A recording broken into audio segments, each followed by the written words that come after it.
बहुत ही खास मेहमान इस वक्त हमारे साथ चर्चा के लिए जुड़ चुके हैं। अंकुर ठाकुर हमारे साथ हैं, को फाउंडर हैं CoreOver.ai के। बहुत बहुत स्वागत है अंकुर आपका हमारे शो पर। और हमारे साथ हैं प्रोफेसर हिमांशु जोशी जो कि इंफॉर्मेशन मैनेजमेंट से जुड़े हुए हैं IMI से। बहुत बहुत स्वागत है सर आपका भी हमारे शो पर प्रोफेसर जोशी। अंकुर, मैं आपसे चर्चा की शुरुआत कर रहा हूं और हमने देखा है कि गवर्नमेंट कोशिश तो कर रही है अपनी तरफ से, ख़ास तौर से कुछ स्ट्रेटेजिक प्रोग्राम्स बनाए जाएं ताकि पार्टनरशिप्स बढ़े पब्लिक प्राइवेट सेक्टर में। लगे कि सरकार भी इस पूरे के पूरे AI क्रांति में कुछ ना कुछ पार्टिसिपेट करने की कोशिश कर रही है। अभी ये जो इंडिया AI मिशन है, इससे हम क्या उम्मीद करें अंकुर?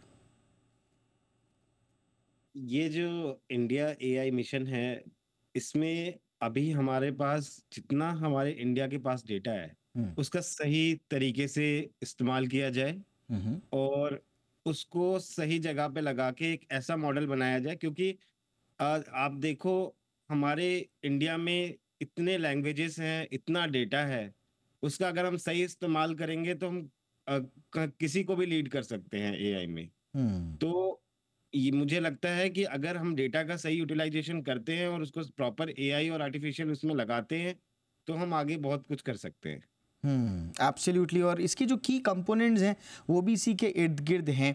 इंडिया AI कंप्यूट कैपेसिटी पर काम किया जा रहा है, इंडिया AI इनोवेशन सेंटर्स की बात की जा रही है। इसके अलावा indigenous large multi modal models जो LMMs कहा जाता है, उसको डोमेन स्पेसिफिक जो होंगे क्रिटिकल सेक्टर्स के लिए, उनकी स्थापना की जाएगी। डेटा सेट्स प्लेटफॉर्म्स बनाए जाएंगे। एप्लीकेशन डेवलपमेंट इनिशिएटिव में पढ़ रहा हूँ कि काफ़ी कुछ कोशिश की जा रही है। लेकिन इसमें प्रोफेसर जोशी, एक चीज़ समझ में आ नहीं रही फ़िलहाल, हम अभी खड़े कहाँ हैं? ऐसा लगता है कि एक के बाद एक हेडलाइंस आती हैं कि साहब AI में ये हो गया, AI में ऐसा हो गया, भारत ने लीड कर दिया, गवर्नमेंट ने ये ऐलान कर दिया। दूसरी तरफ हम जब स्टडी करते हैं US की, चाइना की, UK की, इजराइल की, कनाडा की, मन में शंका आती है कि कहीं हम पीछे तो नहीं है। देखिए, ये आपने बहुत अच्छा क्वेश्चन पूछा है, क्योंकि हम AI के बारे में कई डोमेन्स पे अलग-अलग चर्चा करते आए हैं। बट एक ये क्वेश्चन ज़रूर आता है कि हमारी पोजीशन क्या है with respect to some of these names that you have just taken. तो हमारे यहाँ बहुत कुछ हो रहा है, बहुत कुछ रिपोर्ट भी हो रहा है, और मुझे लगता है कि ये जो अलग-अलग इनिशिएटिव्स हैं, ये कुछ हद तक फ्रैगमेंटेड हैं।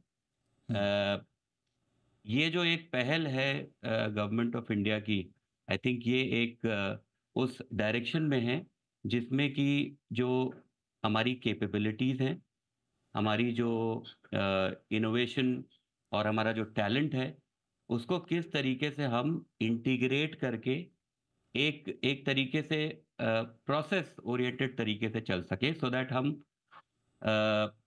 अंत में ये देख सकें कि इसका रियल इम्पैक्ट क्या हो रहा है। सो आई थिंक ये मैं देखूंगा इसको एक फर्स्ट मूवर एडवांटेज। और ये जो मूव है, ये बहुत सही टाइम पे लिया जा रहा है, क्योंकि ये जो एक टेक्नोलॉजी है, ये इवॉल्व कर रही है। और ये जो हमारा मेक इन इंडिया और उसी को एक्सटेंड करता है इंडियन कॉन्टेक्स्ट में, how to make AI work for India. So मुझे लगता है कि रादर देन हम इसको कंपेयर करें कि हम कहाँ पर हैं विज़ावी जो कंट्रीज हैं, आई थिंक हमें ये देखना चाहिए कि हमने सही समय पे सही कदम लिया है, जिसके कि हमें टाइमली बेनिफिट्स देखने को मिलेंगे इन टाइम्स टू कम।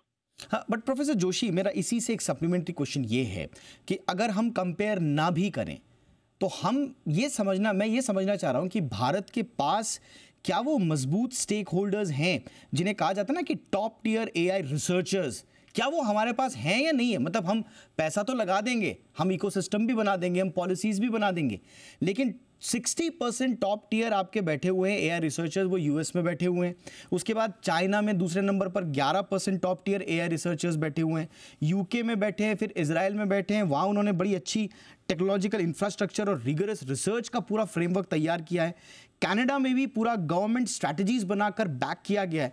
हमारे यहाँ तो सर कुछ बचा ही नहीं, मतलब हमारे यहाँ रिसर्चर्स नहीं है उतने अच्छे, हमारे पास वो शायद वो ब्रेन बचा है या नहीं है, मेरी आशंका इस बात को लेकर, थोड़ा इस पर प्रकाश डालें सर। देखिए, अगर आप जो कंट्रीज का नाम ले रहे हैं उनमें भी जो टॉप रिसर्चर्स हैं या जो साइंटिस्ट हैं, डेटा साइंटिस्ट हैं, आप कहीं ना कहीं ये पाएंगे कि उसमें से बहुत लोग हैं जो जिन्होंने इंडिया में एजुकेशन ली है और वो प्रोबेबली जो है वो वहाँ जाके काम कर रहे हैं। तो मैं इसको इस तरीके से देखता हूँ कि हमारे पास इंफ्रास्ट्रक्चर है, हमारे पास एक जो सबसे बड़ी चीज़ है वो है हमारा जो इंडिजिनस टैलेंट जो कि हमारे यहाँ मौजूद है। और जो हमारे कॉलेजेस हैं ऑफ नेशनल इम्पोर्टेंस या जो जो प्रोमिनेंट इंस्टीट्यूशंस हैं, चाहे वो आईआईटीज़ हो या आईएम्स हो या अदर अलग-अलग एरियाज़ में ऑपरेट करने वाले स्कूल्स हों, अ, ये उस मैन पावर को तैयार कर रहे हैं और मुझे लगता है कि ये जो इनिशिएटिव है, ये लोकल अपॉर्च्युनिटीज़ क्रिएट करेगा और इन लोकल अपॉर्च्युनिटीज़ को फुलफ़िल करने के लिए हमारा इंडिजिनस जो हमारा टैलेंट पूल है, वो बहुत काम आएगा। और ये तो देखिए ये एक फिनोमेना है कि आज वो कुछ कंट्रीज़ हैं जो कि एक्सेल कर रही हैं इसमें। बट आप ये सोचिए कि ये जो पूल जो कि बाहर जाता है, अगर उनको इंडिया के अंदर ही अपॉर्च्युनिटीज़ मिलेंगी, उस तरह के जो हम ये large language models, data sets, ecosystem की बात कर रहे हैं, अगर यहीं पे ये क्रिएट हो जाएगा, तो मुझे लगता है कि जो है ये जो हमारा टैलेंट है, वो सारा का सारा यहीं पे एब्ज़ॉर्ब हो जाएगा। एब्सोल्युटली, तो उम्मीद तो यही की जानी चाहिए। लेकिन उसमें चैलेंजेस में बहुत सारी जब बातें होती हैं तो फिर ऐसा लगता है कि अभी एक लंबा यात्रा हमारी बाकी है। अंकुर, आपके अब तक के एक्सपीरियंस से किस तरह का ये जो इकोसिस्टम हम बनाना चाह रहे हैं उसमें किस तरह के चैलेंजेस आप लोग फेस कर रहे हैं, ज़रा उस पर हमें बताएं। चैलेंजेस, हम ज़्यादा चैलेंजेस हमारे को आते हैं अगर लार्ज डेटा मॉडल की तरफ देखो तो जो डेटा है उसको स्ट्रक्चराइज करना, उसको प्रॉपर वे में सेटअप करना और उसको समझना, क्योंकि हमारे पास जो इतना डेटा है उसको समझने का सबसे बड़ा चैलेंज है। अगर हम जब समझ जाते हैं फिर उसका सही से रिप्लाई करना, ये सबसे बड़ा चैलेंज है अभी नए लार्ज डेटा मॉडल के साथ। अच्छा, हमारे पास उस लार्ज डेटा मॉडल को समझने के लिए जो कंप्यूटिंग पावर जिसे कहा जाता है, इसमें हमने देखा कि सरकार जीपीयूज़ की बात कर रही है, कहा जा रहा है कि साहब एक सुपर कंप्यूटर टाइप का होगा, 10,000 जीपीयू। ये थोड़ा सा समझाइए, क्या उसी दिशा में ये एक सॉल्यूशन के रूप में है या ये अलग चीज़ है कुछ? अभी जैसे हम ज़्यादा जो जीपीयूज यूज़ करते हैं नॉर्मली वो इंडिया में होता नहीं है। ओके। और जो हम इंडिया के अंदर जो भी जीपीयू यूज़ करना चाहते हैं वो मोस्टली हमें बाहर से लेना पड़ता है, या चंक्स ऑफ छोटे छोटे जीपीयूज मिलते हैं हमें, उसको लेके हमें कैसे भी सेटअप करना पड़ रहा था अभी रिसोर्सेज को। तो अभी इंडियन गवर्नमेंट ने जो इनिशिएटिव लिया है, सारे जीपीयूज हमारे विद इन इंडिया रहेंगे। अच्छा। और जो जितना भी डेटा प्रोसेसिंग है वो विद इन इंडिया रहेगा, जो जो डेटा जितना भी हमारा प्रोसेस हुआ है वो विद इन इंडिया रहेगा। तो जीपीयूज इंडिया में लाना it's very good initiative from the government.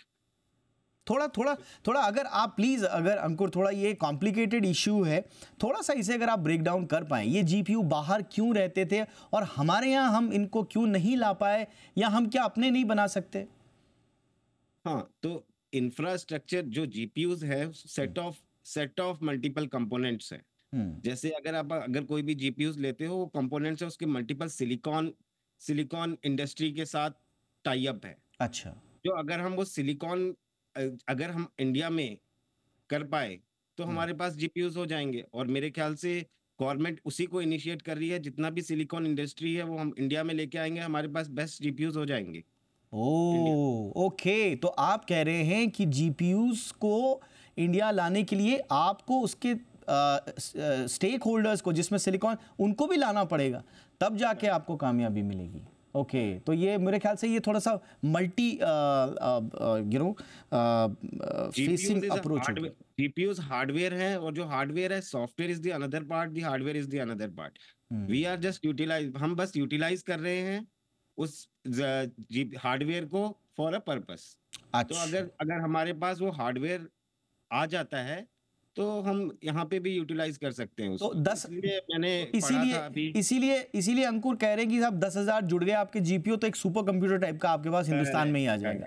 Ji. Okay, alright, okay, alright. अब प्रोफेसर जोशी, अब ये देखिए, ये तो टेक्निकल बातें हो गई। अब थोड़ा सा इसमें जो सबसे बड़ा इशू आता है वो आता है एथिकल कंसर्न का। मैं थोड़ा सा बायस, प्राइवेसी, ट्रांसपेरेंसी, इस पे मैं बाद में आऊँगा, लेकिन पहले ट्रस्ट डेफिसिट। देखिए, ये डीप लर्निंग मॉडल क्या करेंगे, आउटपुट कैसे आएगा, नहीं इसके बारे में अभी भी कुछ नहीं कहा जा सकता। और जितने एआई के बारे में बातें हो रही हैं, उतना ही आज हम एआई के बारे में एक अच्छी खबर पे बात करते हैं। अभी तक का ट्रैक रिकॉर्ड ये रहा है कि कल या परसों हम कुछ एआई के चैलेंजेस के बारे में बात कर रहे होंगे, प्राइवेसी के, डीप क्राइम के और इस तरह के। तो ये ट्रस्ट डेफिसिट कितना बड़ा है और कितनी जल्दी ये दूर हो पाएगा? देखिए, ये कहना बहुत मुश्किल है, क्योंकि किसी भी नई टेक्नोलॉजी जब वो इवॉल्व होती है, तो उसमें एक तरीके का अवेयरनेस आप कह लें कि awareness of the positives and the negatives of the technology, वो लाने में काफ़ी टाइम लग जाता है। सो इसमें टाइमलाइन फिक्स करना तो मुश्किल है, बट अगर मैं इस पर्टिकुलर इनिशिएटिव की बात करूं, तो डेफिनेटली जो है गवर्नमेंट ने सेफ एंड ट्रस्टेड एआई के ऊपर फोकस किया है, जिसमें कि चाहे उसका किसी भी तरीके का एआई टूल हो या सॉफ्टवेयर हो जो कि डेवलप हो रहा है या डिप्लॉय हो रहा है या उसका एडॉप्शन हो रहा है अमंग दी लार्जर कम्युनिटी, उसके ऊपर स्पेसिफिक गाइडलाइंस हैं, फ्रेमवर्क्स हैं, चेकलिस्ट दी है, जो कि शायद पहले एग्जिस्ट नहीं करती थी। तो सरल भाषा में बोले तो अगर कोई यूज़र है, तो उसको क्या क्या इससे इश्यूज हो सकते हैं, किस तरीके से इसको एथिकली यूज़ करना है, डूज़ एंड डोंट्स हैं। तो ये सारी चीज़ें इमर्ज होंगी with passage of time. So I think ये जो ट्रस्ट डेफिसिट है, ये over a period of time gradually ये जाएगा। अगर हम ये एक्सपेक्ट करें कि ये कोई किसी तरीके से ये अचानक एलिमिनेट हो जाएगा, तो वो पॉसिबल नहीं है। इसका जैसे जैसे यूसेज बढ़ेगा, जैसे अवेयरनेस बढ़ेगी, कम्युनिटी कम्युनिटी के पास ये टूल्स पहुंचेंगे, सो उनकी अवेयरनेस बढ़ेगी, and I think that is the only way to instil confidence among the users. और आपके लिए तो बहुत बड़ा ये सवाल अंकुर इसलिए भी है क्योंकि आपने अभी भारत जीपीटी भी लॉन्च किया है, और उसकी सक्सेस के लिए भी अभी हम देख रहे हैं कि उसमें जो जो चैलेंजेस आप फेस कर रहे हैं, ये आप क्योंकि आज ही किसी से मॉर्निंग में बात भी कर रहा था कि साहब पूरा रिवोल्यूशन आ गया है, बैंकिंग सिस्टम में पूरा एआई जा रहा है। कल ही हमारे संवाददाता की एक रिपोर्ट थी कि साहब अब ट्रांजैक्शंस भी सिर्फ वॉइस बेस्ड होंगे। तो तुरंत मेरा जो सवाल था कि क्या आपने डीप टेक या डीप लर्निंग के चैलेंजेस को दूर किया? आप कह रहे हैं कि साहब आप वॉइस से ट्रांजैक्शन कर देंगे, ठीक है, हो जाएगा, लेकिन अभी डीप फेक को तो आपने एड्रेस किया ही नहीं। अभी नॉर्मल फेक को ही एड्रेस नहीं किया, तो डीप फेक को तो खैर बाद में करें। तो क्या हमारे यहाँ ये जितनी, देखिए, टेक्नोलॉजी के साथ साथ जालसाजियां भी तो बढ़ रही हैं, तो क्या हम उस पर काम कर रहे हैं या नहीं कर रहे हैं सर, या अभी हम आगे बढ़ जाना चाहते हैं फिर धीरे धीरे सबको एड्रेस कर लेंगे? ये थोड़ा समझ में आ रहा है। हाँ, जैसे अभी हम डिस्कस कर रहे थे, हमने जो भारत जीपीटी बनाया है, तो मेन इशू है कि डेटा फ्लो, वो जो फेंसिंग है कि कौन सा इंफॉर्मेशन किसको देना है और किसका इंफॉर्मेशन किसको देना है, आपका इंफॉर्मेशन किसी और को नहीं देना है। तो भारत जीपीटी में मेनली हमने क्या किया है कि हमने एक फेंसिंग बनाई है, जो आप इंफॉर्मेशन दोगे उसी इंफॉर्मेशन के अंदर से हम आपको आंसर्स देंगे या आपको उसका रिस्पॉन्स देंगे। तो वो जो भी ग्लोबल डेटा है, उस डेटा को हमने यूटिलाइज किया है बस समझने के लिए, मगर हम इंफॉर्मेशन आपको वही देते हैं जो आपने हमें दिया है। आप पर्पसफुली जो इंफॉर्मेशन दे रहे हो उसी को हम आपको दे रहे हैं। नेक्स्ट जो है आपका क्वेश्चन था कि जो डीप फेक हो रहा है, जो भी फ्रॉड्स हो रहे हैं because of this AI thing, तो जब जब कोई चीज जनरेट होती है या कोई चीज बनती है या कुछ भी डीप फेक होता है, जब वो फेक होता है तो उसका कुछ ना कुछ हमारे पास पॉइंट्स रहते हैं, कुछ हम पता लगा पाते हैं कि ये डीप फेक है एक्सप्रेशंस के थ्रू या उसके बिहेवियर के थ्रू या आपके वॉइस के थ्रू। आप मल्टीपल फैक्टर्स हैं, हम उसको भी पॉइंट आउट करते हैं क्या फैक्टर है ये डीप फेक है। तो अभी बहुत सारे टूल्स ऐसे भी बन गए हैं, अगर आप डीप फेक कोई भी चीजें डालोगे तो वो बता देगा it's a deep fake thing. तो मेरे ख्याल से चीजें सुधर रही है और लोगों को पता चल रहा है कि क्या फेक है और क्या सही है। ठीक है सर, यानी कि आप कह रहे हैं कि जैसे जैसे टेक्नोलॉजी आगे बढ़ेगी उनके अलग अलग चरणों में जो चैलेंजेस आएंगे उनको भी वन बाय वन एड्रेस किया जा रहा है। अब वक्त है आज के पोल का, जो हमने अपने दर्शकों से सवाल पूछा था। बड़ा सिंपल सा सवाल था हमारा और कुछ दर्शकों की राय भी हमने मांगी थी। तो आइए देखते हैं कि आज के पोल के रिजल्ट्स क्या हैं। क्या बात है, ग्लोबल एआई दौड़ में भारत की ओर से एआई पर निवेश से क्या आप संतुष्ट हैं? ये हमने सीधा सीधा सवाल पूछा था। और देखिए बड़ी क्लोज फाइट इसे कहेंगे हम। देखिए एक तरफा नहीं है। अक्सर जब गवर्नमेंट इनिशिएटिव्स की बात आती है तो हमें देखने को मिलता है कि कई बार एक तरफा हमें रिजल्ट्स मिलते हैं, लेकिन यहाँ पर हाँ कहने वाले 54% हैं और ना कहने वाले भी कम नहीं 46% हैं। तो जीत आप कहें तो संतुष्ट ज़्यादा लोग हैं, लेकिन ये गैप मैं कहूँगा कि कम नहीं है। इसलिए लोग एक्सपेक्ट और कर रहे हैं सरकार से, और आई एम श्योर कि ये एक्सपेक्टेशंस बिल्कुल रियलिस्टिक भी हैं और चाहेंगे स्वाभाविक रूप से। और कुछ लोगों ने अपने विचार भी जाहिर किए हैं, तो ज़रा वो भी देख लेते हैं कि क्या क्या लोग कह रहे हैं। AZX 9.6 ये कह रहे हैं नहीं साहब बेरोजगारी और बढ़ जाएगी। अच्छा, ये बड़ी पुरानी अवधारणा है कि साहब एआई के आने से बेरोजगारी बढ़ जाएगी, पर ये लोगों के रिएक्शंस आते हैं इस तरह के। इसके अलावा रव 33N रवि 3N ये एक हैंडल है, वो कह रहे हैं कि yes we are 140 crore, it will create more opportunities and government is taking appropriate steps. तो ये बिल्कुल सपोर्ट कर रहे हैं और कह रहे हैं कि बिल्कुल सही दिशा में ये बातें जा रही हैं। तो ये है मिलीजुली राय लोगों की, और पोल भी आपके सामने थे। फटाफट से मैं अंकुर से जाते जाते एक सवाल पूछना भूल गया था। अंकुर, ये सोरा का चक्कर क्या है? ये सोरा कब आ रहा है और भारत जीपीटी में हम क्या देखेंगे इस तरह का फीचर? अभी कुछ पता नहीं है, एआई में कोई भी फीचर कभी भी आ सकता है। हाँ। इसका कुछ पता नहीं है। आप कल उठोगे, कल नई चीज आ जाएगी, आपको पता नहीं चलेगा इसका। तो मेरे तरफ से अभी जो है स्टार्टिंग है।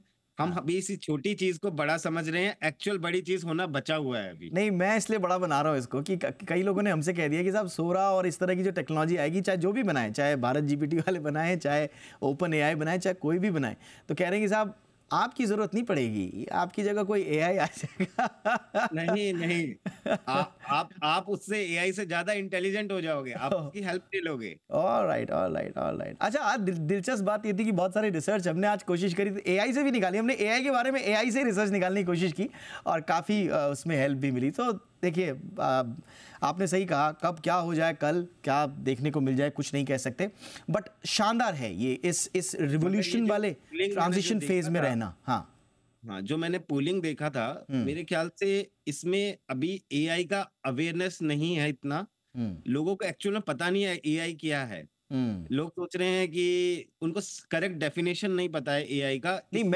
मैं थोड़ा सा डिफर करूंगा आपसे अंकुर। मैं इसलिए कह रहा हूं कि कई बार ये होता है कि एआई और गवर्नमेंट इनिशिएटिव और हेडलाइंस देखकर लोगों को लगता है कि भाई साहब सब कुछ ठीक ठाक चल रहा है, एआई चल रहा है, तो एक तरफा रिजल्ट आ जाते हैं। लेकिन यहां पर हमें लग रहा है कि लोग ना थोड़ा सा अंडरस्टैंडिंग बढ़ा रहे हैं और वो जानते हैं कि एआई की जो बातें हो रही हैं और एआई पे जो निवेश हो रहा है वो थोड़ा सा उसमें फर्क है। तो मुझे लग रहा है कि ये बड़ा इन्फॉर्म्ड डिसीजन है। डॉक्टर जोशी, प्रोफेसर जोशी, आपका इस पर टेक? सॉरी, मैं आपका क्वेश्चन नहीं सुन पाया, एक बार repeat करिए। जो लोगों की मिक्स आए हैं, जो रिव्यूज आए हैं, 54% कह रहे हैं कि निवेश ठीक ठाक है, 46% कह रहा है कि नहीं अभी निवेश की आवश्यकता है। आपको लग रहा है ये क्या रिफ्लेक्ट कर रहा है? देखिए, ये बेसिकली मैं एग्री करूंगा अंकुर जी के साथ कि जो हमारी अवेयरनेस है, अभी भी ये उस लेवल पे नहीं पहुंची हैं जहां पे कि हम जो इसके नुआंसेस हैं उसके बीच में डिफरेंशिएट कर पाएं okay. At a user level.